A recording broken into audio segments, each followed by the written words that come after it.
Are we ready? Kathy, Jonathan, Michael, thumbs Ready? up. Yeah. Ready. Absolutely. I'd also love to know where people learned of this event, if they could share that, if that's okay. Oh, That's yeah. helpful.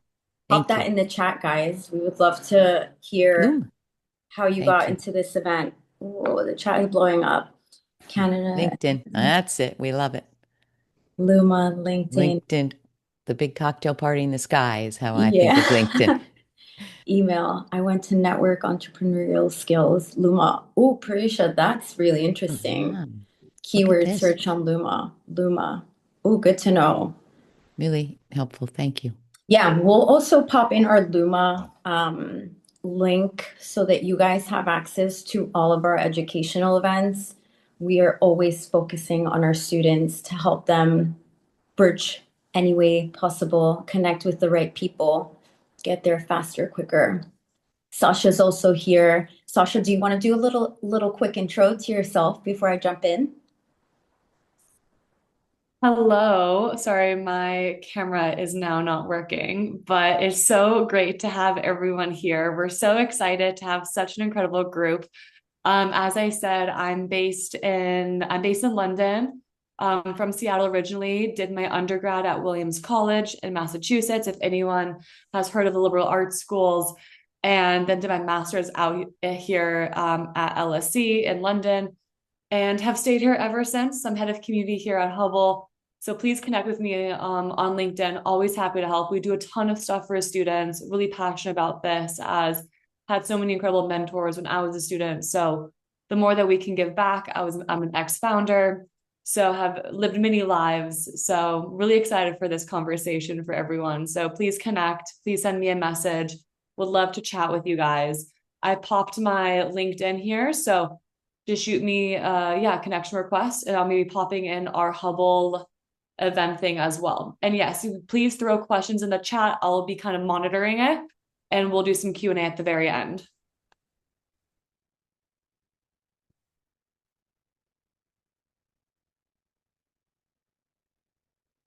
Kat, you're on mute. Thank you.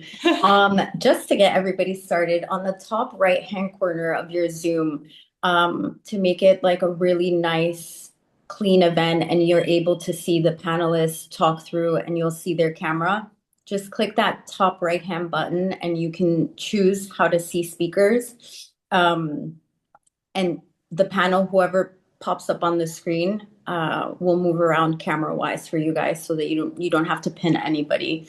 We're gonna briefly introduce Michael from Starter U, who's our partner, and help basically invite all of you wonderful students and people within our space. And yeah, Michael, I'll give you the floor to talk a little bit about Starter U. Hi, everyone. Thanks so much for joining. So in short, I'm the CEO of Starter U, and we pretty much help companies tap into high-performing student talent. So we're great for helping students find opportunities and work experience while they're still in school. And we help those companies and businesses tap directly into that talent before you graduate. And we also run UGC campaigns as well with our student creators. So we help businesses tap into basically running high quality and high volume content to like test new creatives and help them blow up on social media. And we also help schools track and structure real learning outcomes. So we're big in like work-based learning, especially in the K-12 space. We've been growing, and we're basically helping scale their programs and help students get their career started and figure out what they want to do in life, right? Because that's usually the hardest decision is, right before you're about to go to college, what am I going to major in? What school am I going to go to? What is the rest of my life going to look like? And I think that all starts with work experience and doing part-time jobs and internships and stuff like that. So we basically taken the hiring process and moved it way earlier on, as young as 16, for these students and helping schools get on track. So if you're a student and you're looking for work experience, definitely connect with me on LinkedIn. You can check out our site. And of course, if you're a business and you want to tap into student talent or you want to learn about, social media, UGC content creation, also connect with me as well. But yeah, thanks everyone for joining.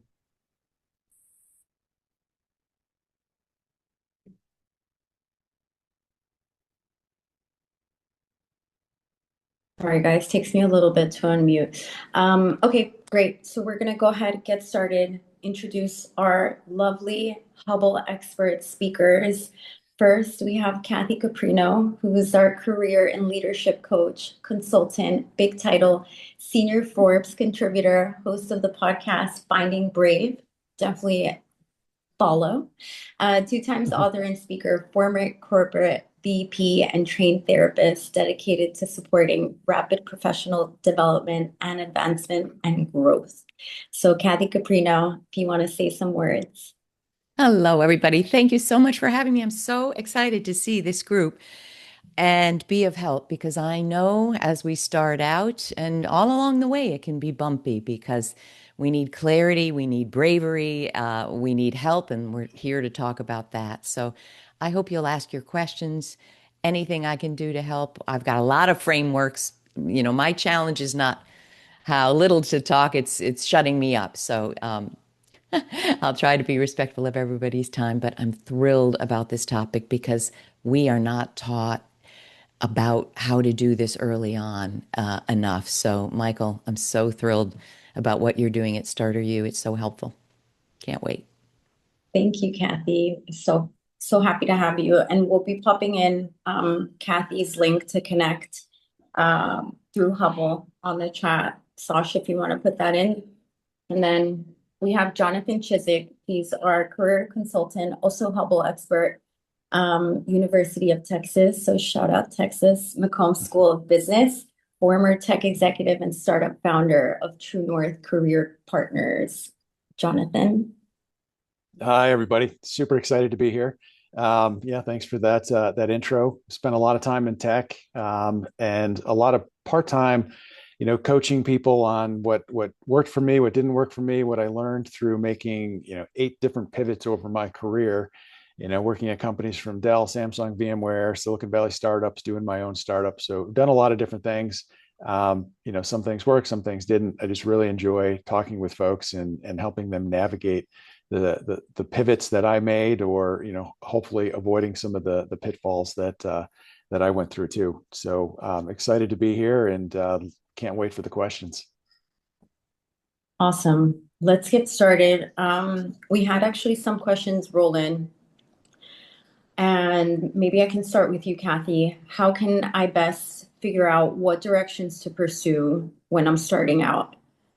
I love this question. So let me do a little framing of it. I think that when we're just starting out, unless we've put our toe in the water and done a number of things, it's very hard to understand what are my talents? How do I stand out? What do I really care about?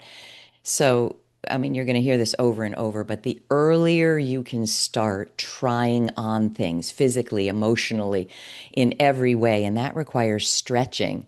But the sooner you can do that, and the sooner you can say yes to things that, and I have a story about this, that maybe make you feel a little nervous to do, the sooner you're going to be able to evaluate what are my strengths. And, here's a thing that's important.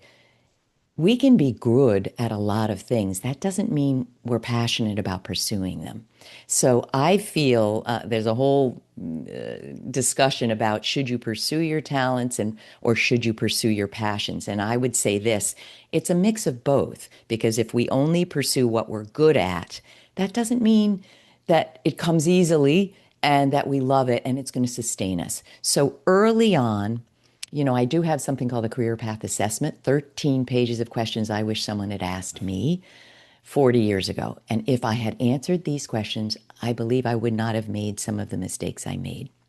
So you really want to understand, what have I been good at? How have I stood out, even from being a young child? Like, I was a tennis player and went to the States, and I was a singer, and I had a psychological ear. People would come and say, I'd be 18, Kathy, I have a life problem. Can I talk to you? And I'd be like, why are they talking to me? I don't know anything.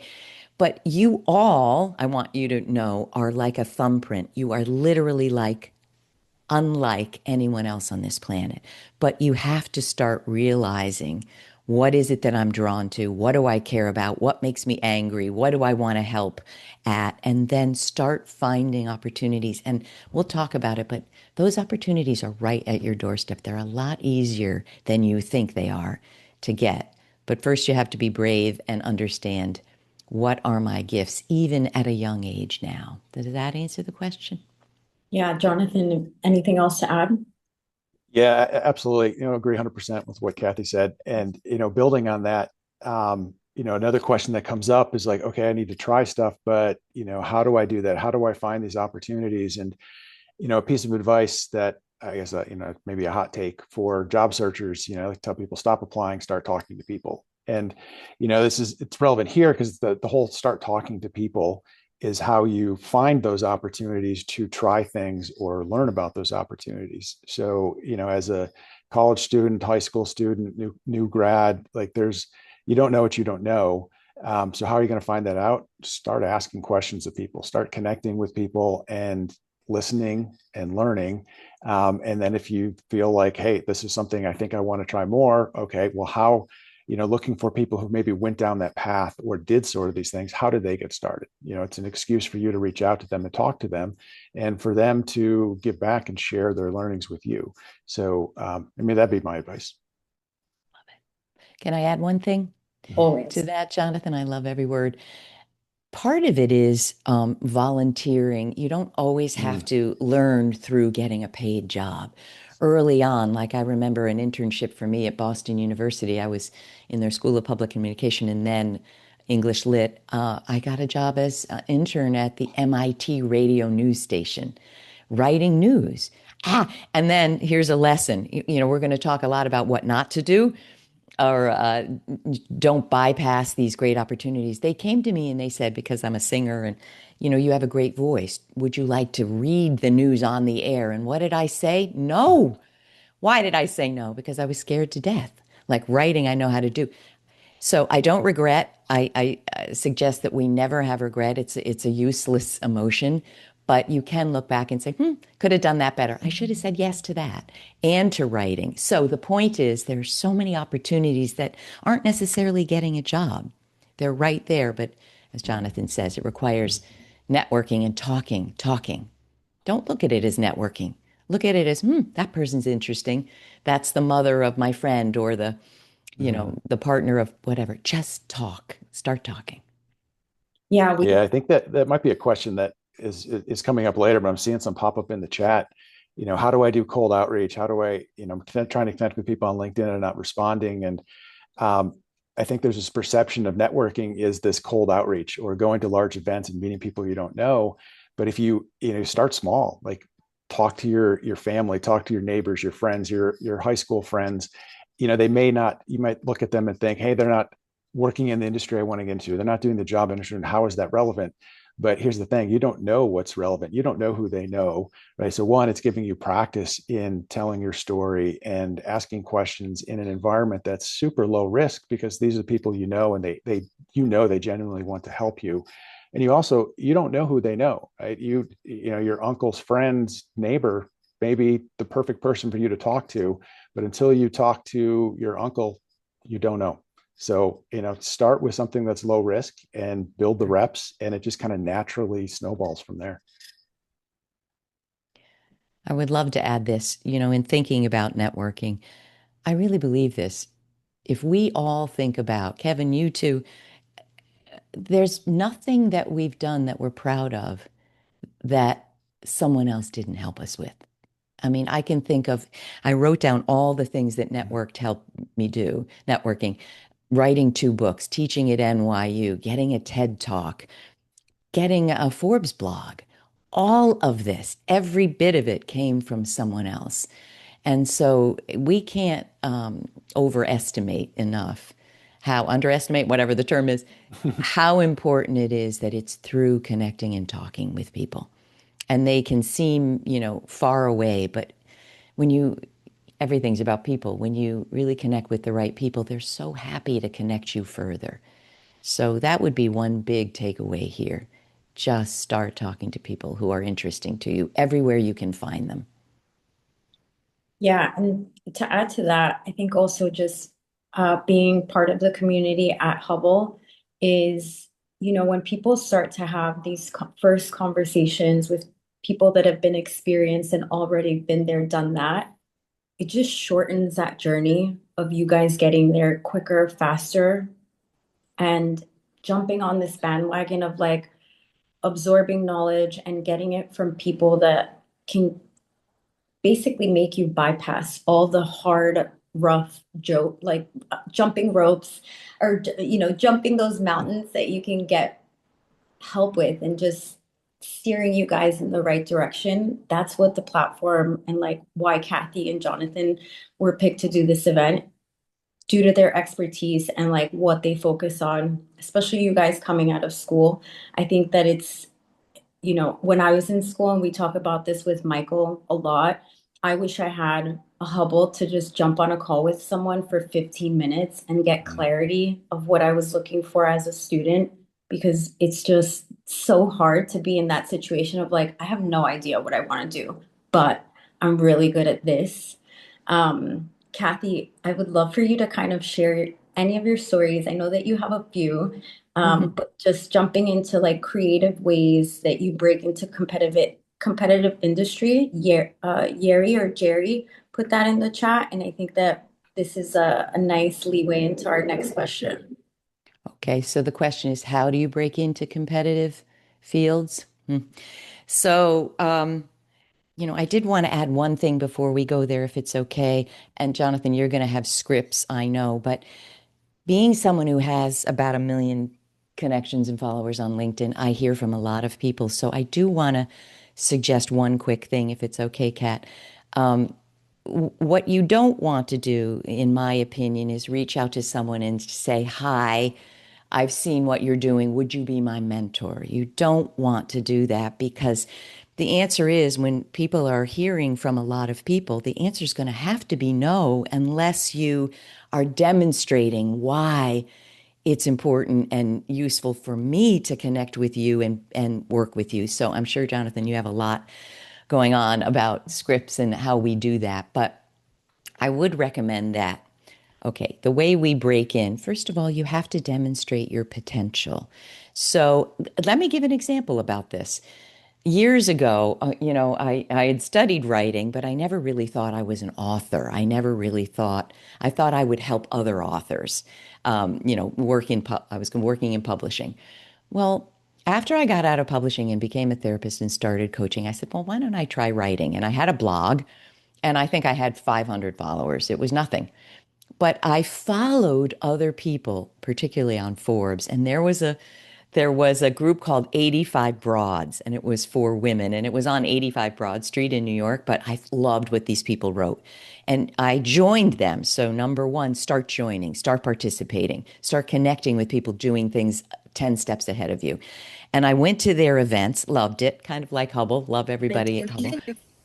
And all of a sudden they said, look, we have this blog on Forbes, thousands of followers. If members of 85 Broads would like to submit an article, we'll review it and perhaps we'll publish it. So lesson number two, hop on it. And at first I thought, I have nothing to say. This is embarrassing. I wrote an article. They published it. It did well. They published my second article and it went viral, 80,000 views. And it was on what not to think LinkedIn is. LinkedIn doesn't do everything for you. And I'll never forget it. The Forbes woman editor wrote me one email. Hi, would you like your own Forbes blog? And I said to myself, no, I'm not ready. I'm not ready. And then thank goodness I slapped myself silly and wrote her, thank you. I would love that. So now we're at 41 million views. But it takes, to break in, you have to do those brave things. You have to throw yourself in the ecosystem. You have to start contributing any way you know how. Any way you know how. It can be, from representing a group at an event and you're scared to do it, but okay, I'm going to do it. Any way that you can start connecting and developing chops, right? Developing some skills, some contributive value.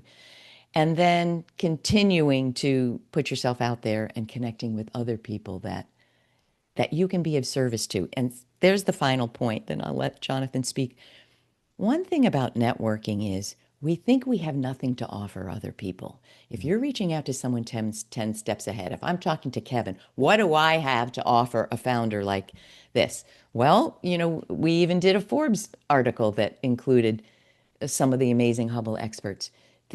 every one of you has a way to contribute. So what you want to remember is that it's a mutual interaction. It's mutually beneficial. You have something you can offer. And the more you can think of that and do that, I think the faster you can move forward in a competitive direction. Does that make sense? Yeah, absolutely. Love that. I mean, one thing that I think, young, when you're young in your career, especially if you're a student, you have, you must have like a superpower in the fact that you are a student. So, people in general, people naturally want to help. And as a student, like you're trying to learn. So if you're thinking about what do I have to offer this senior person who's in this industry I'm trying to break into, what could I possibly offer to them? Even if it is the opportunity for them to feel good giving back, like that is something that people feel like that's something they want to do and they feel good doing it. Not everybody, but more than you would think. That is actually a benefit to them. So as long as you're not taking advantage of it and you're genuine, you're building this connection, more people than you think will actually reply to you. And it's, of course, there's different scripts and way to approach it, right? Ask for advice, not for a job, make some mutual connections. That the more you can paint a picture in how what you're trying to do is similar to maybe what this person went through. Maybe they're alum from your same school, or they had this path from an English major to now a computer science developer at Meta, or something that is like the path you're trying to make. You make that connection to them, and then it's genuinely about you're genuinely trying to learn. Again, more people than you think will actually reply. And I learned this, I say the hard way, but through having to make a career pivot in a terrible economy and being forced into doing networking, which I'm not naturally good at, and saw this firsthand. Like, wow, I didn't think anyone would actually reply to me, and they did. And eventually it resulted in a job, which then led to another one. And that kind of the light bulb went off in my head, like, wow, this actually works. Maybe I should do more of this throughout my career. So there's some more advice.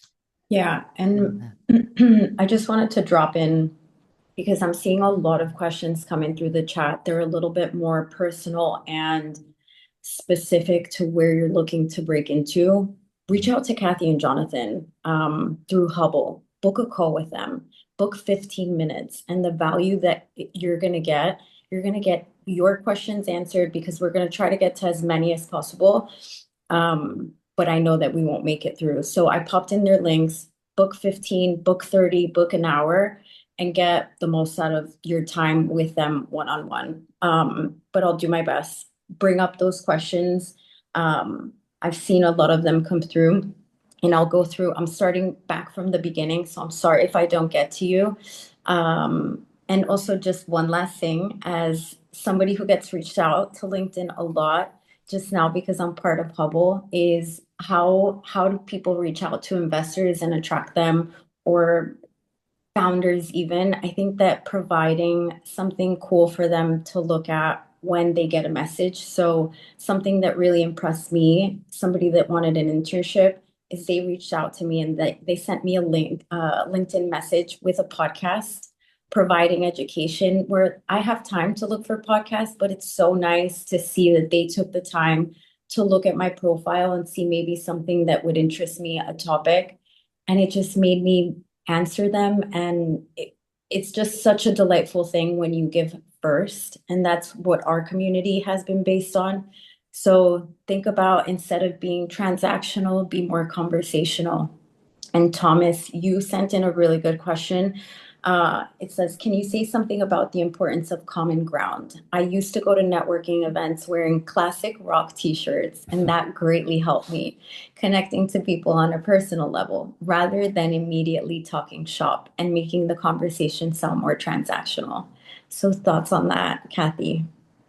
Love that. Who suggested that? Thomas. Thomas, you That's a got good it.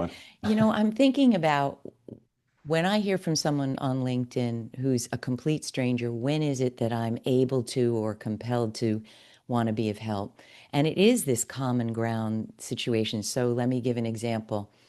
I had a woman write who is a PhD student, and she was looking at organizational psychology. She was studying that, and she said, I am doing research on the key levers in culture that, motivate and blah, blah, blah. And coaching was a part of it, developing employees through coaching. And she said, I know that we don't know each other, but, and this is what she did.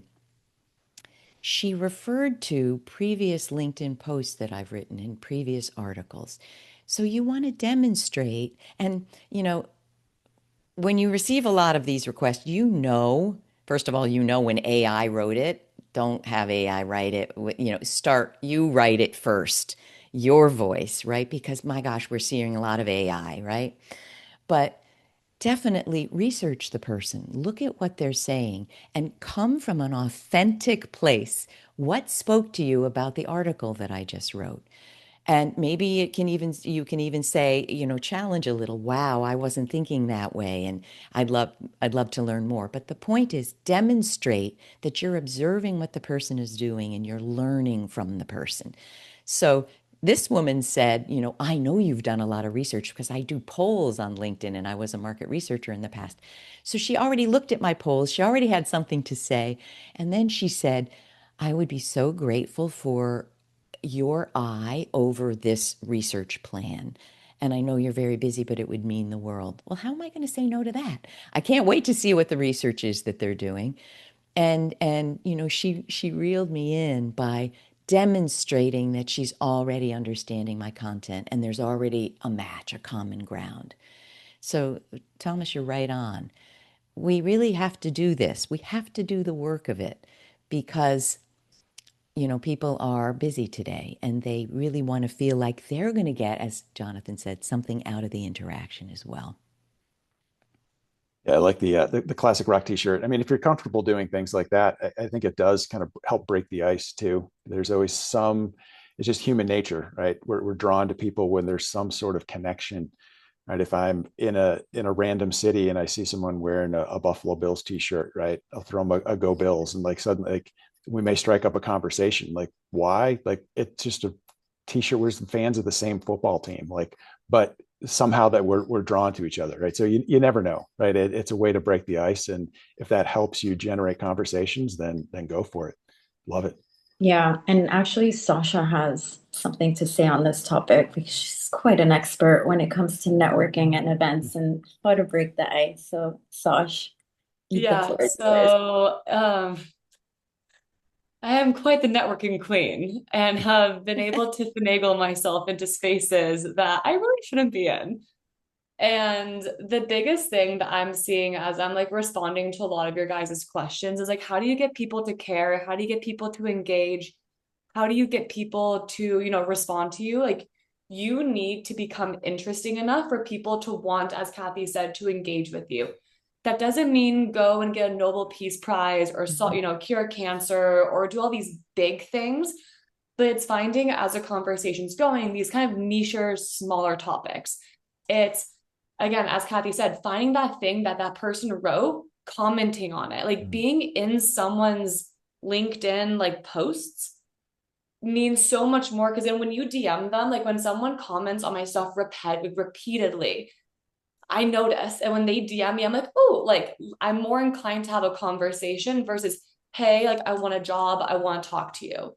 That cold thing is like we get, I'm not kidding you, maybe 30 to 100 messages a day or a week from people asking for time and to have a conversation. If you calculate all that, that's like 3 days worth of time. So it's really understanding what that person needs and supporting them. And I'm getting so many messages. Oh, we're adding more people into the room. 1 second. And doing that, it's like I've never gotten a job I've applied for. I put that in. I've never gotten a job I've applied for. It's always been through connections and through telling people what you're looking for. Be going out, having conversations, posting on LinkedIn, building your personal brand, talking about random side quests that you're interested in. Your side quest will become like your main quest. Let me tell you that. Like it's gonna enable you to be in rooms because you're gonna be interesting for people to want to have a conversation around that. Yeah, lots more to say, but I'm gonna leave it there. Kathy and Jonathan, really interesting question that's more geared towards taking action Mm. from Mary. She wrote, if I left this session and had 2 hours to take action, what would you recommend I do first?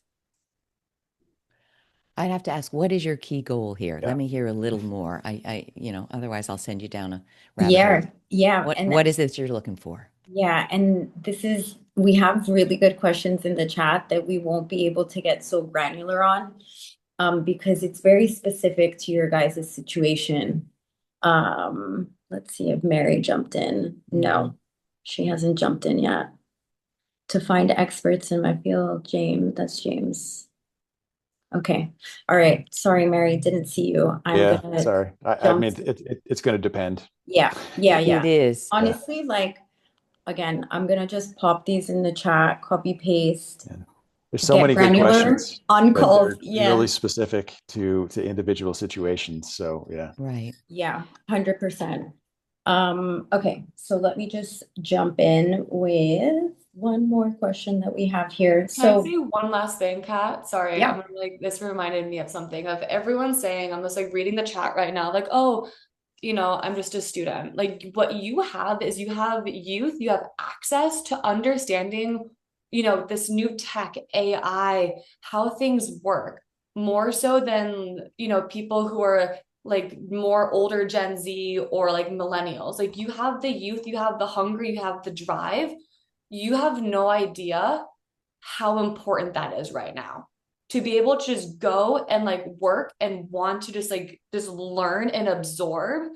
And my mom always told me there's a time to learn and a time to earn. And when you're young, just learn everything you can. Do stuff that are not in your industry. Do things that don't really, excite you as much, but can give you the skill set where like start collecting, I say Pokemon cards. You'll hear me say this a lot, but it's like collecting Pokemon cards of people and skills and start skill stacking. That's social media, if that's coding, if that's organization, if that's networking, all these different skills that you need. Start finding opportunities to enable you to do that. And then over time, as you get older, as you, find more mentors and mature, it's all going to start making sense. My life is just starting to make sense. And I'm like almost 30. But it's been that time of all the time when I was younger of skill stacking to now. So don't underestimate your youth. Use it, please, for the love of God. Use your youth to just get into spaces. People are much more willing to bet on you and get that energy. I love that. Can I add to that, Sasha? And maybe it answers Mary's question. You're not just a student, you're an incredibly fascinating amalgam of interests, talents, triumphs, traumas. And maybe the first step is take my career path assessment. And I know a lot of you won't have a lot of the experience to contribute into this assessment. But when I look at, and I've seen thousands of these, what people answer, every job you ever had, what you loved, what you hated, what you never want to do again, the hobbies you love, how you stand out, what makes you tick, what makes you excited. When you know these things, what I know it's a lot to be studying. I got a master's. I almost, fell over. I had little kids. I know it's a lot. But what I'd suggest is you throw yourself into activities. When I look at what I volunteered for, it's when I was 18, it's exactly what I am today, a lot of years later. So I wrote for the newspaper, right? I was a singer. I played tennis. All of these things are building skills. Tennis is leadership as well. When you're on a sports team, they show that women who've been on sports teams 20 years later, they're stronger leaders. Everything that you do that you care about. So don't just do it because it looks good. That doesn't play. Do it because you actually care. You care about art. You care about this. You care about the homeless. You care. Contribute. And I swear to you, doors are going to open and you're going to learn more about yourself. And then you're going to have more to bring to the conversation. That, I sang at Carnegie Hall and here's what that did for me. Here's doors that opened because I was on that stage, whatever the story is. But part of this is asking you to step into life in a bigger way than you have. What do you think about that? Is that daunting or is that exciting to hear? Yeah, respond in the chat. Curious to see what you guys are thinking. Ask any questions so that we can get to you. I'm tracking back. Um, and then actually, I wanted to add one thing, self-education. And Kathy, I think that you're with me on this, is self-educate as much as possible. YouTube is your new school. You should be, if you're interested in a topic, go research it. Be obsessed, eat, breathe, sleep that topic. So when the opportunity comes, you can take it by storm and you can have those educated conversations. I keep on seeing kind of a trend in the chat of like, when I meet people at an event, how do I network? How do I break the ice? That seems to be kind of like the trend. And if you sound educated, it just compounds on experience. And even if you don't have the real world experience, people see your interest and what you love to do, and that will show. I love it. I'm reading someone, I couldn't see the name. Is it Baran? Um, I keep hearing about jumping into everything, but aren't we going to get exhausted and fall over? We're not saying jump into everything. No, we're saying get to know yourself. Can I just say, Jonathan, I'd love to hear your thoughts on this. Mhm. My latest book is called The Most Powerful You. It's about the 7 damaging power and confidence gaps that 98% of women and 90% of men have, that I've studied, and I've studied thousands, have. Part of it is the very first, so the book offers the antidote to those 7 brave pathways to career bliss: brave sight, brave speak, brave ask, brave connection, brave challenge, brave service, and brave growth. The very first one is brave sight. Understand yourself better than you do right now. If you really understand yourself and you honor who am I, you're not going to be flopping around to 50 things. You're going to choose the things that you are truly passionate about. And it's important that you hone that starting now at age 16. So, no, don't jump into everything because it's going to be an amalgam of kind of nothingness. What you want to do is, who am I? Who, brave sight, who am I that 1,200 people on this call are not? And what should I invest my time in that really matters? Does that help? Yeah.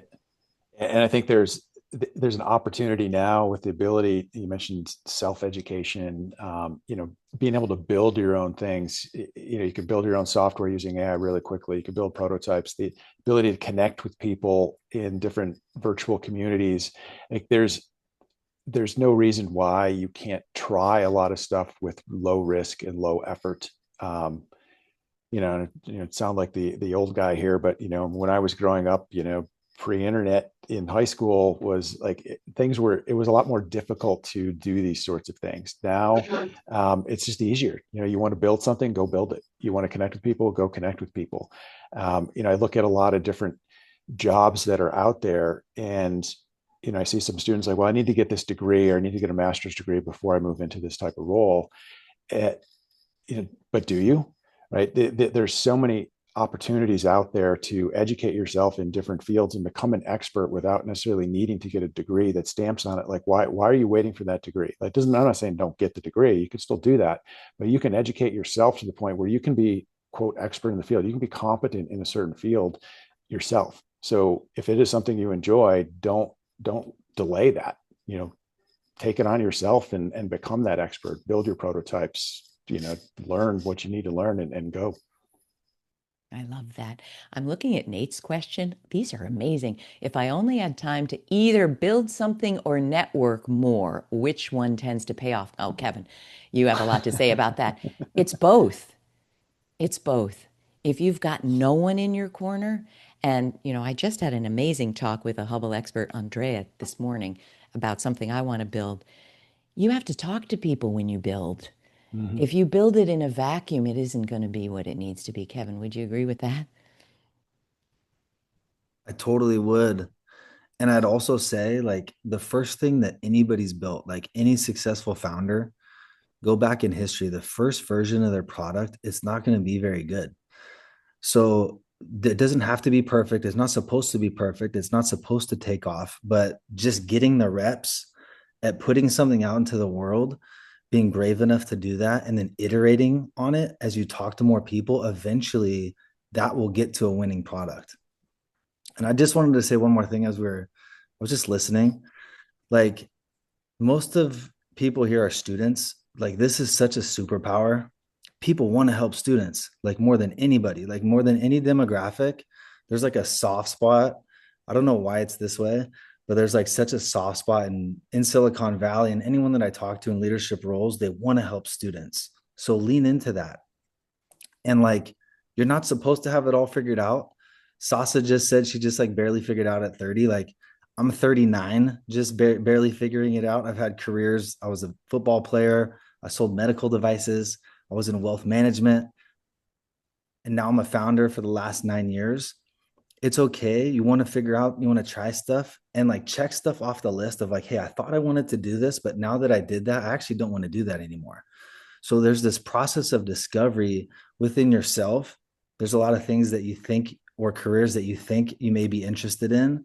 And then you talk to somebody in that career, or you spend a week there and you're like, that's the last place I want to go ever again. Right.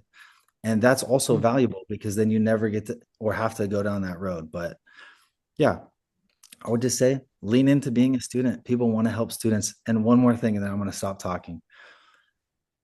I think everybody here, we need to adopt this mindset. I've been like looking at these questions.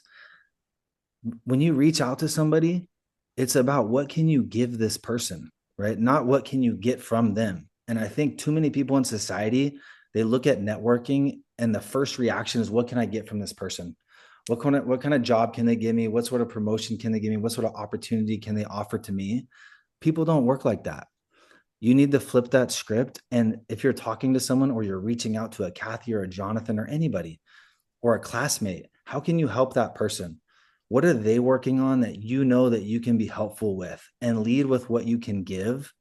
If you consistently do that, I promise you, karma will work out. Eventually, something will come back around and you will get the thing that you desire. So I would just encourage everyone to adopt that mindset of what can I give, not what can I get. Love And to that. add one more thing Absolutely. really quickly is like fail fast. Like just try different things and find what you don't like. Like I thought I wanted to be a clinical psychologist and then I wanted to be a neuroscientist, did some experiments on rats and I was like, I'm good. Like I really don't feel like doing this long term. But then I was that love of people and connecting with people. And that's what, drew my career. But same thing with Kevin. Like I've had like 7 different like versions of what life looks like. And everyone who's done anything all has all these different things, but all of those have a through thread that leads you to where you're going to be. So it's like try different things, explore, suck at things, find out fast versus, wondering like, oh, should I do this or should I not do that? Just like you have the time now. That's one thing I wish I did more of when I was younger, is just try more things and be okay being bad because you don't really need to look good at that point. Could I build on that, Sasha? I love it. Tips. Sometimes we think we want a direction. So let me give a quick example. 18 years in corporate life, there was good stuff, but in the end, it wasn't good. There were lots of breakdown moments. And I said, oh, no, I got to get out. And I was laid off after 9/11 in a brutal way. And I was sitting in my therapist's office, I'm going to tell this story, crying because we had just moved to a bigger home, my family, because the president had said, buy the biggest home you can. Anyway, I'm weeping. And the therapist says, I know from where you sit, this is the worst crisis you've ever faced. But from where I sit, it's the first moment you can choose who you want to be in the world. Now, who do you want to be? I still cry at that. It wasn't what do you want to be? It was who. So I want you to, number one, think about that. What's the you're so young and it's way off, but what's the legacy I want to leave? If I could do one thing, what would that be? And I know that's hard to answer, but second part of that, I belted out, I don't know what I want to do, but I want to be you. And he laughed and he goes, what's that mean to you? And I said, I want to help people, not hurt people and be hurt. From that discussion, I became a therapist. But this is what I want to teach you. that was life-changing, that master's, life-changing. I will never be the same person again, and it helps me in every way. However, that wasn't the right professional identity. And when I was investigating, should I become a therapist, I did something wrong. I only talked to 5 people who were rocking it at the highest level. Best-selling author, psychologist, making tons of money. They didn't have to take insurance. And I think subconsciously, I didn't want to hear any difficult news. I just wanted to hear, it'll be successful. It'll be successful. And so I cut myself off at the knees, not talking to a wide range of people who are going to give you a diverse look at a direction. I became a therapist, launched a therapy practice. It would have been successful, but it was dark. It was hard, rape, incest, pedophilia, suicidality, drug addiction. And it wasn't the right identity. Here's the final tip. Don't wait too long. If it doesn't feel right, don't bloody your head against the wall about why. Pivot, change, figure it out. That is something I see working with mid to high level professionals. They stay too long because they feel like they've invested in, I'm going to lose everything. Look at these people here. Kevin pivoted 7 times. Sasha, don't be afraid. Don't be afraid. Don't make this mistake of I'm not going to change because I've already invested too much time in it. Well, that's even you're doubling down. I hope that's helpful. Yeah, no, absolutely. I love that. Definitely, there's a sunk cost fallacy in there, but also, like I think back in my career, and it was always, well, I need to wait. I need to get this before I try something different. Trying to be a little bit risk averse. And one thing that's almost universally true is just the older you get, like the the downside risk is just going to get bigger. So True. try it earlier, right? And as a student or someone in their early 20s, like, yes, it seems like, wow, what if I fail at this? It's going to be bad. And from your perspective, yes, it would be bad. But you fast forward 20 years looking back, you're like, well, it actually wouldn't have been that bad then. It would be really bad now, right? But it's just always going to increase. So if you think it's something that you want to do, I'd recommend trying it earlier in life. Okay. So I think we have 9 more minutes left. We have a few more questions. How do I handle not being treated with respect in my workplace? Kathy. Yes, I can barely contain myself. I've lived this discrimination passed over, for someone 20 years. Oh my gosh, all of it. There are, again, call for a Hubble call because we have to know what this particular situation is. And I'm going to be blunt. There's narcissistic personalities, and often there's a lot of narcissism at high levels because it looks like strength and power, but it can be very damaging. So if I made the mistake of taking on a president and I was a vice president, and we had to talk. HR said, go tell him, how you feel. That was a mistake. I don't mean to be flip, but there are certain personalities that if you take it head on, even respectfully, it's going to go very badly because they can't be challenged. So you're going to want to know what that situation is and vet it and get some outside help. I would say immediately do that, get an outside perspective. One of the mentors you have, one of the sponsors, you can tell them, here's the situation and here's how I'm being treated, and get some advice. I mean, I've even been to a lawyer about it. It ended well. But you first want to understand, how do I know I'm being disrespected? What's happening? Are they treating me differently than they're treating other people? Am I feeling devalued? Am I not listened to? So you want to be as objective as possible about what is happening and how am I interpreting it. Often, a lot of my work is looking at our past and how we grew up. For instance, I could not speak up to my Greek mother. She's in heaven now, so is my dad, but you didn't challenge your Greek mother. You didn't say you didn't agree. What happened is I grew up not being able to speak up for myself until I became a therapist. So part of it is you want to look at, are there any patterns that I'm feeling not respected that might actually be about how I'm interpreting it and maybe less about what's happening? And that's why you want to get some outside help. But if you're truly not being respected, and take a look at the culture. Does the culture respect the people? Take a look at the leader. You can reach out to me. I've written an article about 7 ways to know if the leader you're following is somebody you should be following, because there are toxic workplaces, toxic cultures, and you need to get out of those because you're not going to turn the Titanic around. But there's a lot to tease out to know how best to handle it. Yeah. And I popped in Kathy, Jonathan's link. You guys can get a little bit more granular chatting directly to them. I'm also seeing questions for Kevin. Again, they're very focused on what you guys are working on, or some of the struggles that you guys are facing are very specific. And really the only way to kind of talk that through and get the right clear answer path, or like maybe what's next, signals even, is to book a call with him. So it's in the chat. Let me know if you need me to resend it. And then we have one more question. How do I speak up for what I'd like to ask for in my current job? Jonathan, do you have anything? Sure. Yeah, sure. I can take that. I mean, it's having open conversation with your manager, but I think even before that is trying to think through, like, what is it that you think you want to ask for? What is it you think you want to be doing, and why? Right? It's like, well, I want to get promoted. Okay, well, why? And are you in the right role? Is the promotion actually going to be playing into your strengths? Or, maybe you, in an example, like you're a coder, but you want to get promoted. Why? Because you make more money. You'd be an engineering manager, but they don't actually code, and you realize, I don't enjoy that. Right? So it's something to try to think through before you just go down a path saying, this is what I want in my job.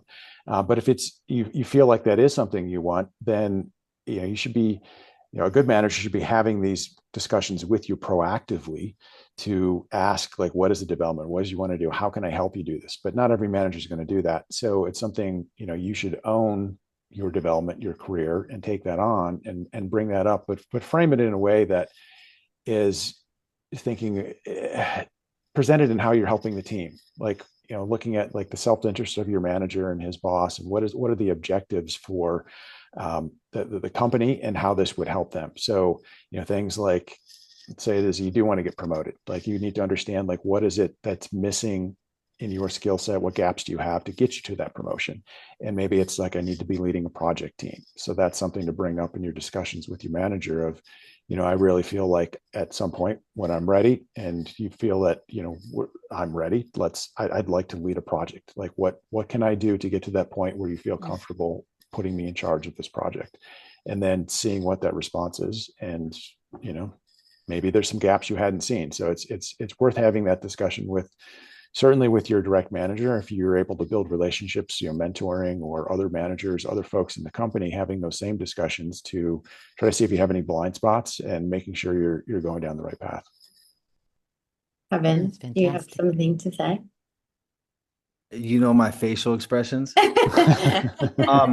You could do this, which I think is probably what Jonathan just said is like the wise route.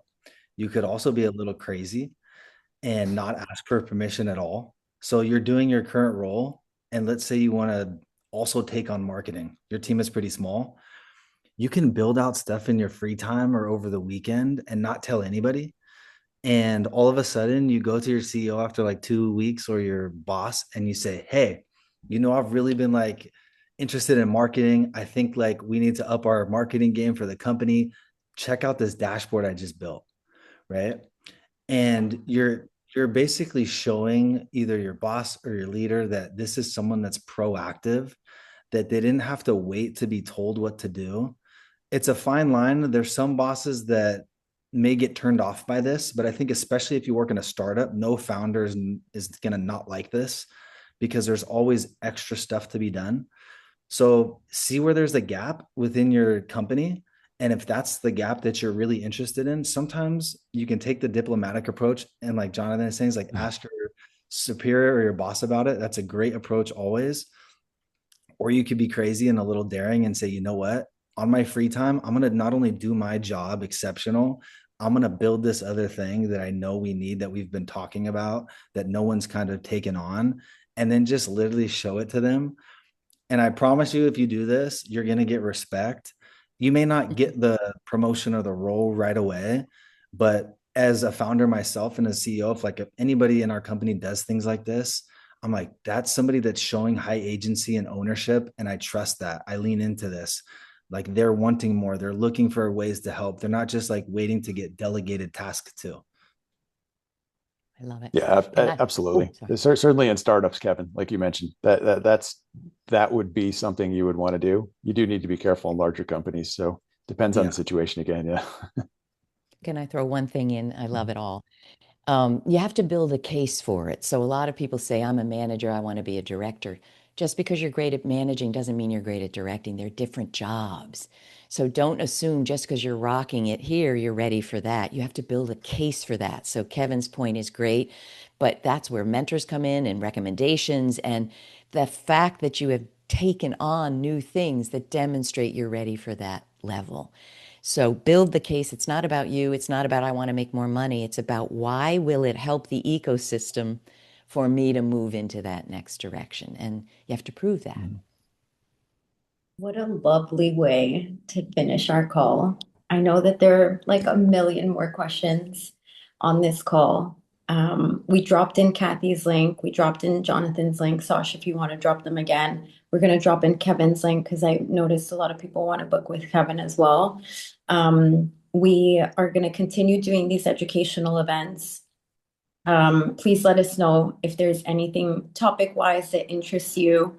We'll also be sending out a follow-up email with the recording and links. Some goodies there from Kathy and Jonathan that have been pre-created post-event, so you'll see that. Yes, Sophia, there'll be a feedback form at the end of that email, so have a look for that. Also, Sasha's on the platform if you want to book her. She's also a multi-faceted, just human being that everybody should talk to at least once. Kathy, Jonathan, this session was incredible. Thank you so much for your time. Wonderful to have you here. Michael, thank you for putting this wonderful room together. And we are looking forward to doing more events. So make sure you subscribe and let us know, give us feedback. We'd love to hear it all from everyone. Kevin, Sash, thank you so much. Bye, everybody. Thank you, everybody. Have a good Connect night. on LinkedIn and Yeah. say why you liked it. And Yeah. start networking right Message now. us your Bye, favorite everybody. takeaway, message us your biggest takeaway, you guys. That's always the best thing. And my final thing for everyone is listen more than you talk when you are. I've seen so many questions around how to be memorable in conversations. Ask questions. Ask questions. Like have good energy, have good vibes.